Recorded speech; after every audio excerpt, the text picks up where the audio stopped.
Tim, I'm always interested in actors when they first start acting and the things they see. Now, is it true that on the set of one of your early films you saw a director punch out a My producer? first film, yeah. Yeah, it was very strange. I was coming back from lunch, and right down at the end of the dock, I see the director take this swing, the producer goes down, and I realized, oh, this is what filmmaking is. So when I directed my first film, I took some boxing lessons before. No, I had no need to do it. I had a very nice producer and a very harmonious situation. I did talk about some other milestones in your career. Now, when you did Bull Durham, did you have any idea of the success that would have or the impact it would have on your career? No, I didn't actually, and I still don't to a certain degree because when all of that happened, I was out of touch with any kind of area of the country that would show me what that meant. I was kind of in the deep south, in a very, very small town where Bull Durham didn't exist yet, and so I kind of missed it. No, every actor has a film that when it shows up on TV, they think, oh, geez, why did I do that movie? Now, I'm just wondering, you were in a film that had a lot of anticipation and didn't really do that well at the box office. I'm talking of Howard the Duck. Mm-hmm.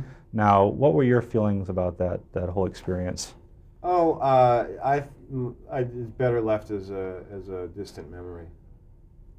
Okay. Why waste time on it? Okay.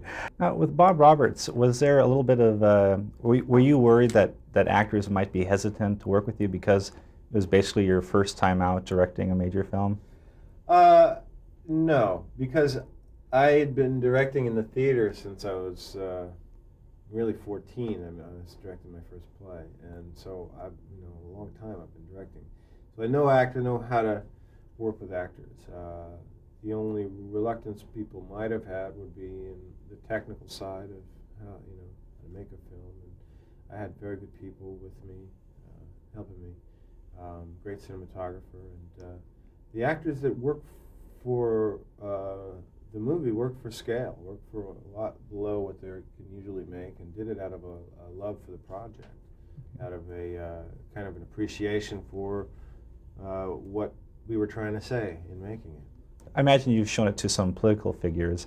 What kind of feedback have you got from people in the... Well, I haven't shown it to any political figures. I've shown it to some press people, and they seem to be going over the roof about it.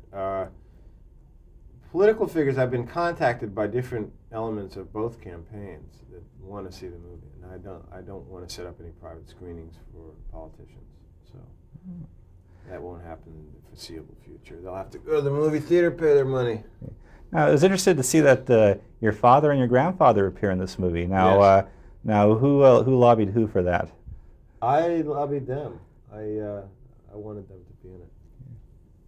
Now, I have a real interest in how American movies are received overseas, and sometimes they make the transition, sometimes they don't. Now, with this film, when you showed it in Europe, Mm-hmm.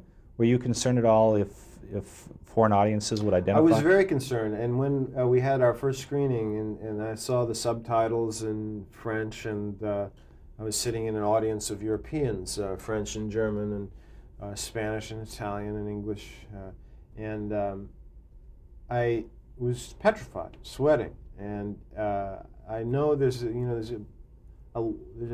laugh about 30 seconds into the movie, and when that came, I knew we'd done it.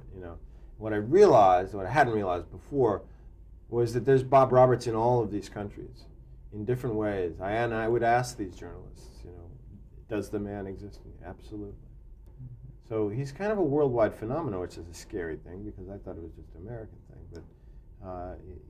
But one of the encouraging things about the response to the movie is how much laughter there is in the audiences, and how much they appreciate the music, and in hearing that, I'm really very happy because we've always set out to do a movie that was a little bit dangerous, but also would entertain.